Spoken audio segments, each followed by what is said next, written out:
Election Commission sounds the poll bugle in Jammu and Kashmir.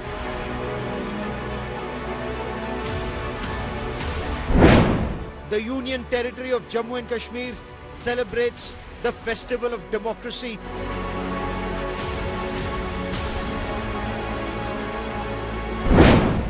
First J&K Assembly elections after the abrogation of Article 370 and delimitation.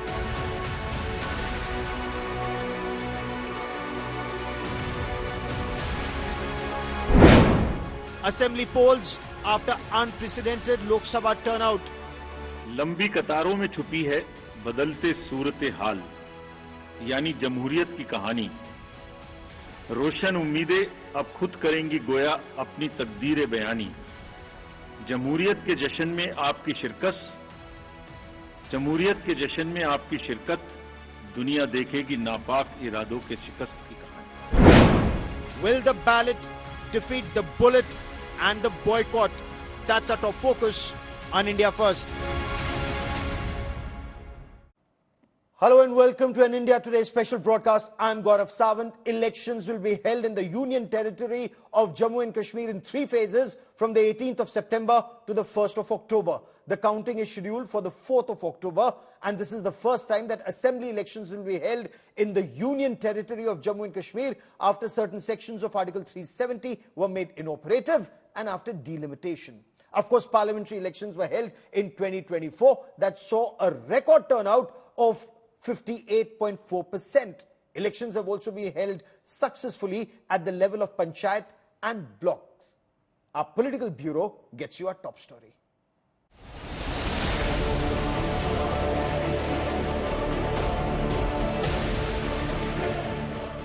As security forces intensify their operations to neutralize terrorists in the Doda sector,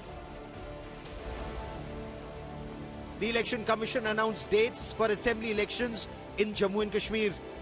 The 3-phase election process, the first in a decade, and also after the August 5, 2019 parliamentary decision to make certain sections of Article 370 inoperative. The Election Commission panel visited the Union Territory of Jammu and Kashmir and interacted with multiple stakeholders, including security forces, and have been reassured about the capabilities of the administration to deliver free and fair elections. The Commission insists elections will mean the victory of ballot over both bullets and boycott. This was purely a triumph of ballot over bullet. आपको याद होगा कि जो valley की 3 parliamentary constituencies थी, उनमें 51% का voting हुआ और वैली ने वायलेंस को नकारा और 22 को वोट के माध्यम से आगाज किया। जम्मू कश्मीर के लोगों ने बुलेट और बायकॉट के बदले बैलेट को चुना। The 3-phase elections will see polling on the 18th of September as part of phase 1 in areas including Kishtwar, Ramban and Doda, south of Pir Panjal, and Anantnag, Pulwama and Shopian in South Kashmir. Phase 2 on the 25th of September will see polling in Punch, Rajouri and Riyasi, south of Pir Panjal, and Budgam and Srinagar in central Kashmir. And phase 3 on the 1st of October will see polling in Udhampur, Samba and Katwa, and north of Pir Panjal in North Kashmir.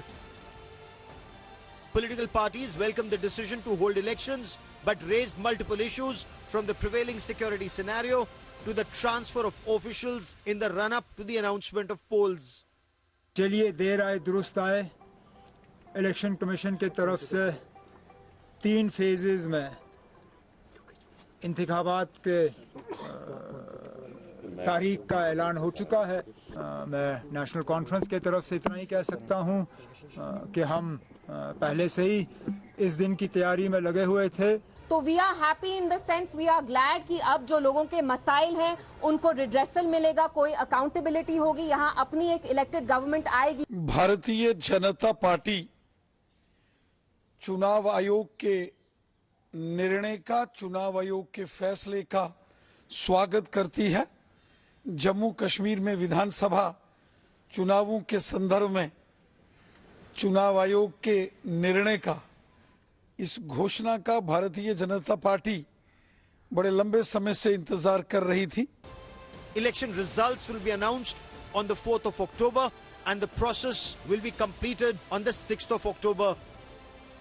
Security forces insist elections will mark the biggest victory of democracy over Pakistan's state-sponsored radical Islamist terror, and parliamentary elections have been held successfully both in 2019 and 2024, apart from block-level elections to strengthen grassroots democracy in Jammu and Kashmir, an indication that elections will be free and fair. जमहूरियत के जश्न में दुनिया देखेगी नापाक इरादों की शिकस्त की कहानी. Poetic confidence reflected by Rajiv Kumar, the Chief Election Commissioner in the national capital. But are elections, of course, the best answer, not just to Pakistan's state-sponsored radical Islamist terror, but also to a certain terror-enabling ecosystem in India? We have an informed panel of experts joining me on this show. Let me begin by introducing Lieutenant General Syed Ata Hasnain, former Kashmir Corps commander, someone who served extensively on either side of the Pir Panjal. Dr. S.Y. Qureshi is former Chief Election Commissioner of India, and Ifra Jan is the spokesperson and national social media head of the National Conference. Welcome on this special broadcast. General Hasnain, may I begin by asking you, is the environment conducive for elections in Jammu and Kashmir, given the current situation, especially south of Pir Panjal? See, Gaurav, first of all, thank you very much for this, for inviting me for this show. I would say absolutely. We have seen much, much worse, but I'm not comparing it to worse and good or something like that. The situation is absolutely conducive. You see the Kashmir Valley at the moment, and you see the Jammu region also. Most people who are arguing to say that there is a law and order problem, there's a public order problem, or there's a hybrid war problem, must look at the map of Jammu and Kashmir and must realize where is this problem. It is nowhere in any of the urban centers. It is not in Anantnag, Baramulla, Shupia or Pulwama. It is not in the other side, inside Rajouri or Punch. It is on the Pir Panjal. It is in the area of the forest, the forested tracts out there. Okay. None of this is going to affect us. The army, the security forces have got these people all bottled up there. I agree, we have suffered some losses in the recent past, but that does not prevent us from ensuring that our urban centers are completely secure. We can go ahead. The most important lesson from this, the message which is going on, is that India continues to cement its control over Jammu and Kashmir. A successful assembly election, which is a bread and butter election, even beyond the Lok Sabha election. This kind of an election actually conveys the message that the people of Jammu and Kashmir are with us and want to be a part of us. Fair enough, sir. Dr. Qureshi, three-phase elections, do they indicate confidence of the administration of the state? Signals the confidence of ballot over bullet and boycott? Yes, definitely. I was very happy when I heard the press conference. Three-phase election surely indicates that the law and order the situation is quite under control, as the government has been claiming for the last few months. And this is a proof. A short election, in any case, is always a good idea. And time has come when multi-phase election, seven-phase, six-phase election, we should leave behind, because it is proving to be counterproductive now. Because the whole idea of a multi-phase election was that forces which were made available to us, the paramilitary, was limited. And we had to circulate the same force again and again from phase to phase. Now, forces take 4 or 5 days to reach the next phase. The gundas and criminals reach there in 6, 7, 8 hours. So, and in the social media age, when the hate speech is spread like wildfire, it is better to finish the election as quickly as possible. And this is a very good initiative, which I appreciate. Okay. Ifra Jan, your take on it. We heard both General Hasnain and Dr. Qureshi, your take on it as the spokesperson of the National Conference, because elections have been held both for the parliament and at grassroots level, panchayat and block level. This is a very important, as General Hasnain puts it, the bread and butter tier elections for the another tier, which is assembly. 3 phases, okay, or too little time to campaign? Ifra. You see, first of all, I would like to congratulate the petitioners in the 370 case who had gone to the Supreme Court of India. It's only after their petition was heard, and it's only because of the order that Supreme Court of India that ensured that before 30th September, elections must be held. So I would like to congratulate those petitioners, including the National Conference and our former MPs who were the lead petitioners in that case. That is the first thing. The second thing, Gaurav Sahab, is what essentially is an election. What do you mean by an election? What we mean by an election is that the people effectively govern themselves through their elected representatives. This is the crudest definition. Are, however, people going to govern themselves? If we look at the recent amendments in Jammu and Kashmir Reorganization Act, whatever little power was left with them in a union territory, even that power was taken away. So unless and until a statehood is fully restored, the process of election, the meaning of election, you may not necessarily say that people are necessarily governing themselves if they don't have the power to do that through the laws. If you tweak the laws in a way that they're not able to do that. And before we started the show, we were talking about apprehensions that we may have. I would just like to say two apprehensions that the National Conference has. Today, the Election Commission press conference began at around 3 p.m. Since yesterday evening and today morning, almost 200 officers in Jammu and Kashmir have been transferred by the BJP government. That is very clearly being done so as to give an administrative edge to the BJP government. National Conference has written to the Election Commission of India, but one of the reasons why we have such model code of conduct comes into place is that so that no political party has the ruling party does not have an administrative edge. The BJP very clearly has done that. And in the last election, that what we had seen is once the election process began, a lot of our workers started getting called to police stations. A lot of our workers, we wrote to Election Commission. We hope that it does not happen again. Fair that enough. National You've Conference raised workers several will points, not ma'am. be Let me get Dr. Qureshi to respond to the very specific points you've raised. One on statehood, the power of the new administration that would come in, and also the transfer of officials. Dr. Qureshi, how would you like to respond to the apprehensions of the National Conference? First, I'll take the second one first, mass transfer. Actually, there is nothing unusual about it. Almost in every election, and every state does exactly that. Because till the day before the elections are announced, the state has all the power and Election Commission has no power. Of course, we send them guidelines in advance. Look, these are the principles we'll follow. Nobody in the home state, somebody who has been posted for 3 years out of 4 years has to go.